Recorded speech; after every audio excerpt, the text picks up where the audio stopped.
Now, you reported last week that free agent Anthony Davis would not resign right away with the Lakers, that it extended until past Thanksgiving. So, for past Thanksgiving, where do things stand?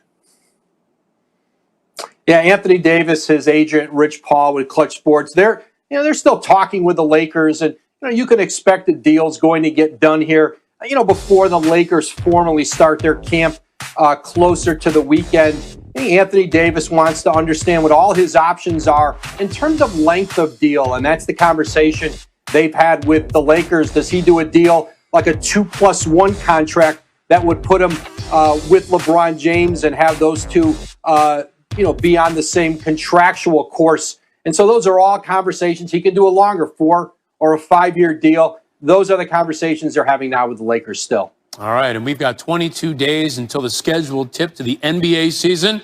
That is Adrian Wojnarowski. Coach, thanks. We have a couple of unresolved stories, really big storylines regarding the Lakers and the Bucks. Let's start in LA with Anthony Davis.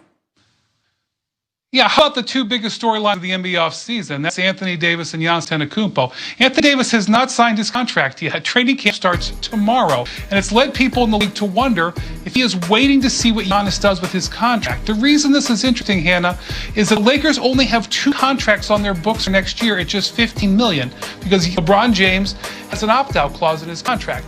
And if Anthony Davis builds his new contract with an opt-out clause, they could have anything on the table. They could go chasing after free agents, whether it's Giannis or not. So definitely keep an eye on that. He's running out of time to sign him.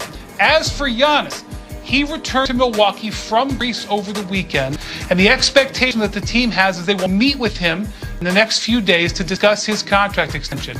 Now, it's $225 million in 5 years, but he only has until December 21st to make up his mind, and then it goes away until next summer. This is obviously a massive thing, arguably the most important thing in the NBA right now, and Giannis is going to have to address it at some point. It's hanging over the Bucks, but the Bucks are confident he's going to sign it. Yeah, and speaking of domino effect, like you said, it could, maybe inform what AD does. And it's hard to believe. I mean, all these things coming so fast and furious.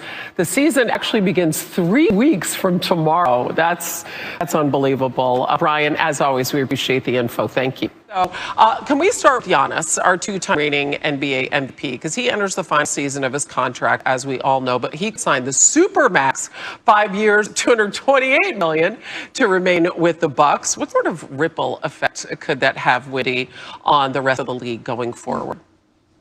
Well, Hannah, it's really everything. To be honest with you, we just had the craziest week of NBA transactions in league history, but nothing is more important than waiting on this Giannis extension. If he extends, the Bucks are the gigantic winners of this offseason. If he does not extend, we're going to see a mad rush and dash to prepare for his possible free agency next summer. And if you look at moves that teams have made across the league, whether it's the Miami Heat signing 4 players to 1-year contracts, whether it's the Toronto Raptors tailoring the contracts of their players so that they have more room next year, or the Dallas Mavericks making trades to clear off guaranteed money, those teams believe there's a chance that Giannis may not sign it. And so the whole league, one way or another, is sitting on the edge of their seats waiting for that decision. Okay, so let's really play this thing forward now. Let's talk about Anthony Davis, because the whole world expects him to return to the Lakers. So how potentially could what Giannis is doing or ends up doing impact the type of contract that AD ends up getting?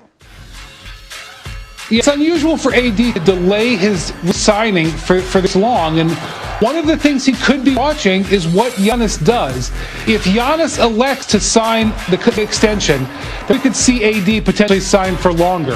But if Giannis sets himself up to be a free agent next year, I know it seems hard for them to believe that the Lakers could do it, but that might spur Anthony Davis to only sign a 1-year contract with a player option, which is the kind of deal LeBron James is on, to leave flexibility in Lakers payroll. So there's a lot of people watching Giannis Antetokounmpo right now.